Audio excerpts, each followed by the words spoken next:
Town, New Orleans. Dang, game don't even get started yet.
It's the NFL on EA Sports as we are in the inner harbor of Baltimore at M&T Bank Stadium. The two teams emerging from their respective tunnels a minute ago to the approval of this Baltimore crowd. They're all set as their Ravens will match up with the Cleveland Browns.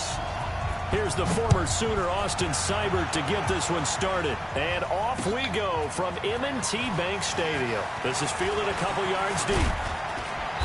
And it's a pretty good return here as he'll get it up to the 29-yard line.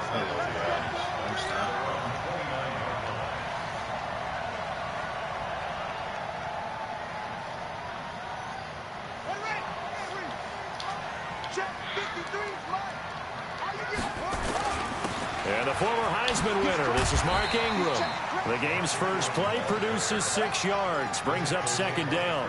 Well, I think that's what they're going to need to do here in the first half. You've got to take some pressure off of this young quarterback, and no better way to do it than to establish the running game early. They run from the pistol with Ingram. Yo. And he's going to lose yardage and be backed up to the 25. They'll wind up losing a full 10 yards on the play. And it's going to be third down and a ways to go here. Third and 14. Eluding the pressure right. And an alley to run. And this play comes to a halt at the 33. And obviously that's well short of the first down. Give him 8 yards that time on the scramble. And now fourth down.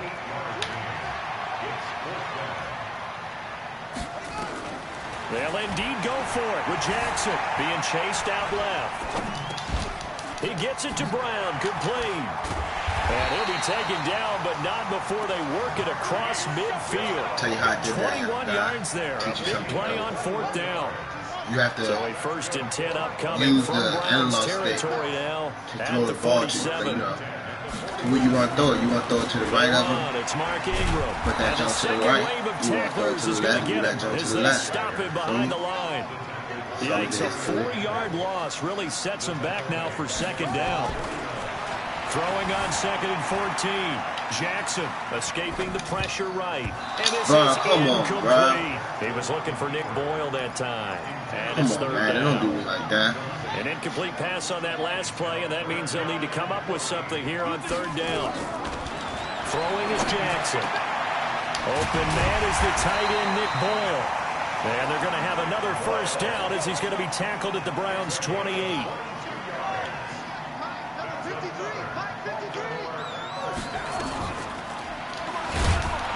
And he will lose yardage here to the 31-yard line. You hold X. That's going to wind up a loss of a full 3 yards on first down.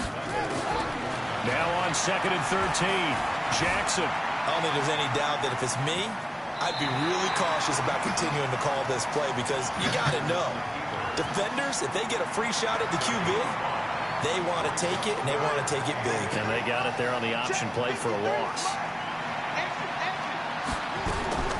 On third down, Jackson.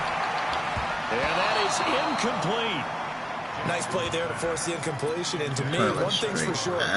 When you're the underdogs and you're playing on the road, you absolutely have to get takeaways. You've got to get the ball from them. Yeah, win that turnover battle, going to be key. They didn't get one there, but you get the feeling they keep making plays like that, they might just get a few. Yeah, once you get one, defensive teams think they come in bunches. Wow. Now on fourth down, they pulled a deep ball, but it winds up to be incomplete. Oh, my kids, I pressed R1. Why the fuck is he throwing it way over there, bro?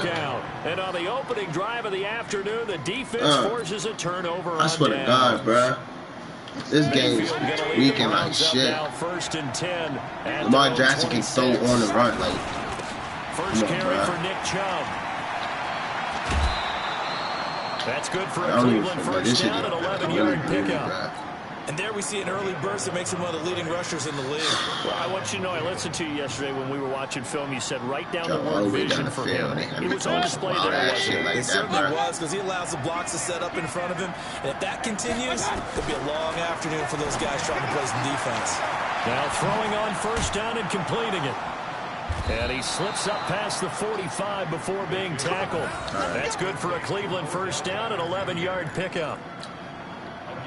It's a game of matchups, and that's why you take your receivers and move them around a bunch, especially your best guys. And when they work out in the slot, you often hear the coaches talk about how great it is because it gives you a two-way go. You can break out or you can break in. That makes it hard to defend. That's good for a Cleveland first down, an 11-yard pickup. So in Raven territory now. Here's a first and 10 at the 41. We're scoreless after one.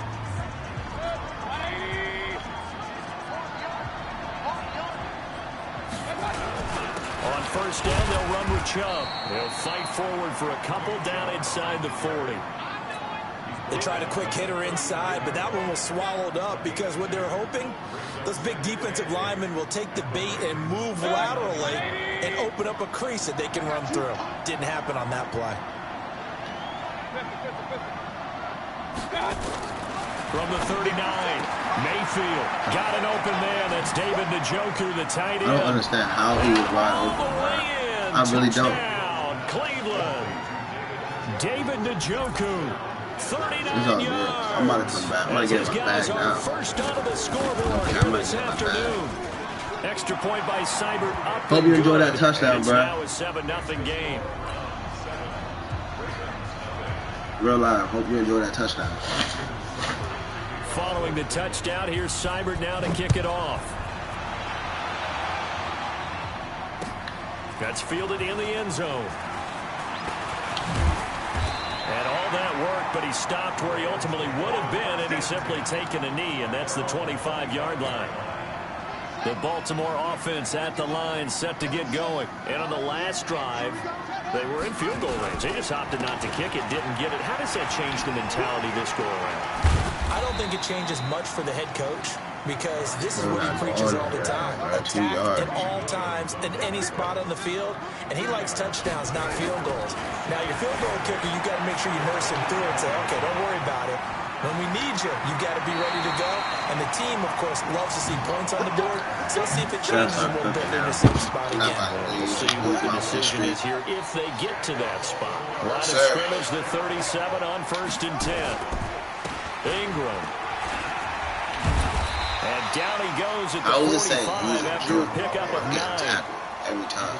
Even though they gave up more than they wanted to on that play, it actually illustrates how well they bottled them up throughout the game because that was his longest run of this contest.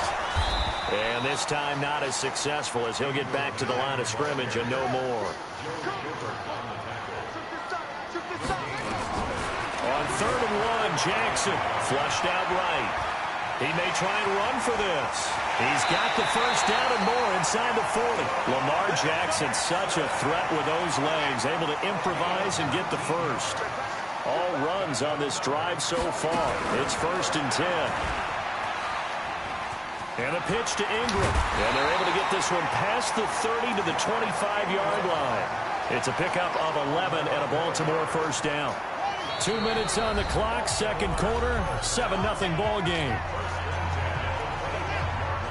A reminder, coming up at halftime, Jonathan Coachman will join us from Orlando with our halftime report. But business to take care of before we get there. A 2-minute drill before the coach's 2-minute drill.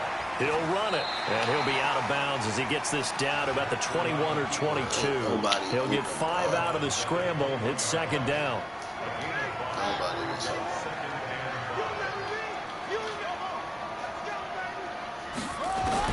To throw again on second down. Jackson. Into double coverage, and it's intercepted. Picked up by the linebacker, Joe Schobert. And he'll... Oh, my God. 13-yard line. And, Brandon, this is a real nice job defensively of getting inside.